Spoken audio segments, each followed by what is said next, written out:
Selamat datang kembali di channel ini. Pada video hari ini, kita akan mengupdate tentang ketentuan surat izin praktek atau SIP dan persetujuan tindakan medis. Di dalam ketentuan, baik Undang-Undang Nomor 17 Tahun 2023 ataupun Peraturan Pemerintah Nomor 28 Tahun 2024 tentang Peraturan Pelaksana Undang-Undang Nomor 17 Tahun 2023 tentang Kesehatan. Yang pertama, kita akan mengupdate tentang persetujuan tindakan kedokteran. Di dalam ketentuan Undang-Undang Nomor 17 Tahun 2023, Pasal 293, tindakan kedokteran terlebih dahulu mesti diawali dengan pemberian informasi. Pemberian informasi di dalamnya kita mesti menjelaskan tentang yang pertama adalah diagnosis. Yang kedua, indikasi. Yang ketiga, tindakan pelayanan kesehatan yang dilakukan dan tujuannya. Yang keempat adalah resiko dan komplikasi yang mungkin terjadi. Yang kelima, alternatif tindakan lain dan resikonya. Yang keenam, resiko apabila tindakan tersebut tidak dilakukan. Yang ketujuh adalah prognosis setelah memperoleh tindakan, serta yang kedelapan adalah penjelasan atas biaya pelayanan kesehatan yang diberikan atau yang diterima. Persetujuan ini disaksikan oleh seorang tenaga medis atau tenaga kesehatan. Nah, di dalam konteks persetujuan tindakan medis, persetujuan tindakan medis itu kita kategorikan yang pertama adalah wajib, yang kedua itu adalah tidak perlu. Pada kategori yang tidak perlu, maka itu adalah merupakan pelaksana dari program pemerintah. Namun, masyarakat sebagai penerima pelayanan tetap harus diinformasikan. Jadi tetap ada pemberian informasi. Dan pemberian informasi itu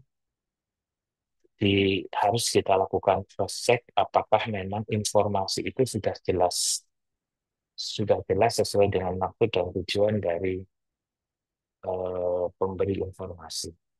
Yang kedua adalah kategori persetujuan tindakan medis yang wajib. Persetujuan tindakan medis yang wajib kita lakukan itu nomor satu adalah persetujuan tertulis. Ini pada tindakan invasif dan mengambil risiko tinggi. Yang kedua adalah persetujuan tidak tertulis. Ini pada tindakan yang dikategorikan tindakan tidak invasif dan tidak mengandung risiko tinggi. Pada tindakan yang invasif dan mengandung risiko tinggi, kita akan melihat apakah pasien tersebut cakap. Apabila pasien tersebut cakap, maka persetujuan kita mintakan kepada pasien tersebut. Persyaratan cakap itu nomor satu, usia 18 tahun atau lebih, atau telah pernah menikah. Jadi kalau usianya kurang dari 18 tahun, tetapi sudah pernah menikah atau sudah menikah, maka dianggap pasien tersebut cakap. Nah, cakap di sini nanti kita mesti lihat apakah kesadarannya itu 456 dan bukan kategori pasien yang psikiatri. Karena pasien yang kesadarannya turun dan kategori pasien psikiatri itu dikategorikan dengan pasien yang tidak cakap. Berikutnya tentang ketentuan tidak cakap. Apabila pasien itu dikategorikan tidak cakap, artinya usia kurang dari 18 tahun dan pasien tersebut kesadarannya menurun atau GCS-nya kurang dari 46, atau dia memang ada delirium atau somnolen, atau juga pasien tersebut adalah pasien psikiatrik, maka itu adalah kategorinya tidak cakap. Apabila pasien tidak cakap, pada kasus gawat darurat, kita mesti harus mencari pihak yang dapat mewakili. Jadi bila pada keadaan gawat darurat, di unit gawat darurat, ada pihak yang mewakili, maka kepada yang bersangkutan kita meminta persetujuan. Tetapi pada kasus gawat darurat, di mana tidak ada pihak yang mewakili, maka tidak perlu persetujuan untuk melakukan tindakan gawat darurat. Yang kedua, pada keadaan yang tidak gawat darurat, maka kita harus mencari pihak yang dapat mewakili untuk memberikan persetujuan. Sebagai catatan khusus, Seorang pasien dengan gangguan jiwa yang berusia 18 tahun atau lebih tidak boleh dianggap tidak kompeten sampai nanti terbukti tidak kompeten dengan pemeriksaan. Yang kedua, seseorang yang normalnya kompeten dapat menjadi tidak kompeten sementara. Akibat dari yang pertama itu adalah nyeri yang hebat, yang kedua adalah shock, pengaruh obat tertentu atau keadaan kesehatan fisik lainnya. Jadi kita yang harus hati-hati apabila pasien itu ternyata nyeri hebat, klasifikasi nyerinya itu tinggi, begitu maka ini dikategorikan sebagai pasien yang tidak cakap. Pada pasien yang tidak cakap, maka kita harus mencari pihak yang dapat mewakili untuk memberikan persetujuan. Berikutnya tentang surat izin praktik. Ketentuan surat izin praktek itu diperbarui melalui Peraturan Pemerintah Nomor 28 Tahun 2024. SIP atau surat izin praktek itu berasal dari empat bagian. Yang pertama, SIP dari pemerintah daerah. Ini pengajuannya secara online, kemudian dikeluarkan oleh pemerintah daerah berdasarkan perencanaan kebutuhan pelayanan kesehatan. Batas waktu penerbitan ini diatur, kemudian satu SIP berlaku untuk satu tempat praktik. Yang kedua adalah SIP dari Menteri.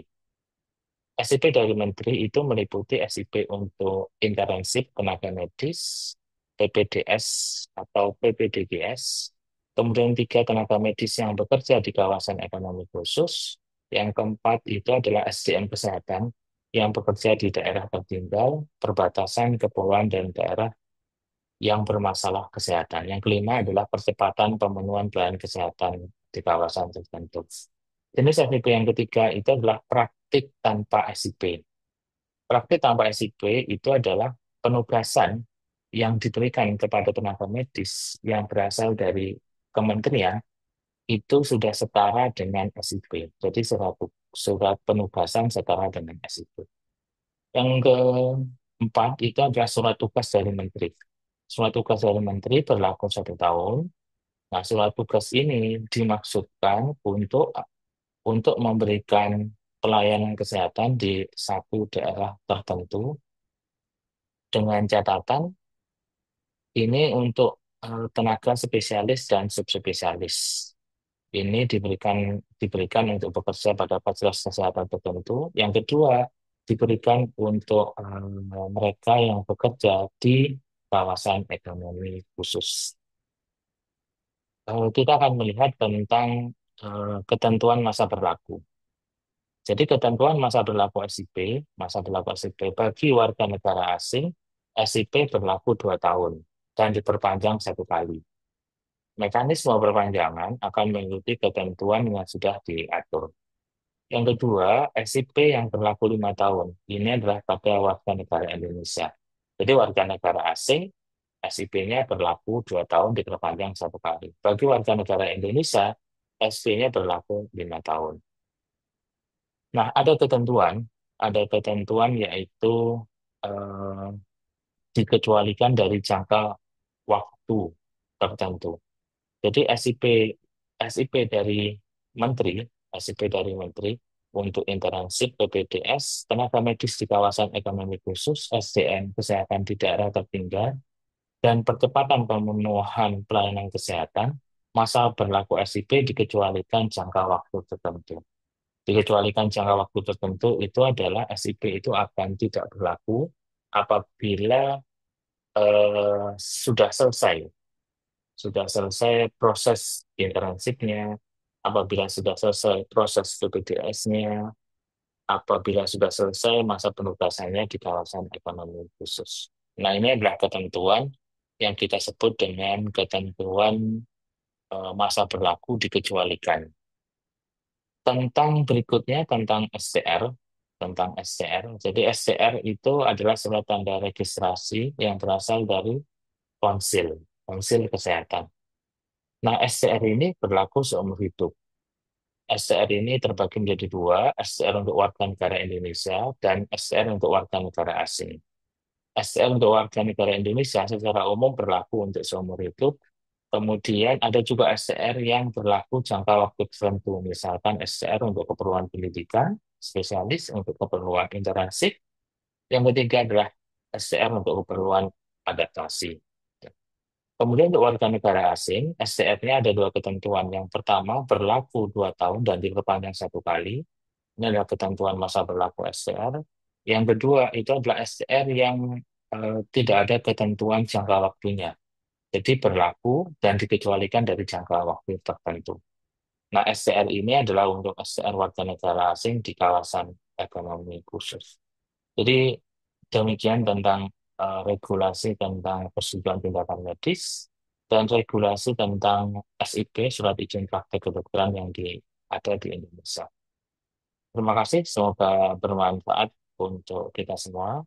Assalamualaikum warahmatullahi wabarakatuh.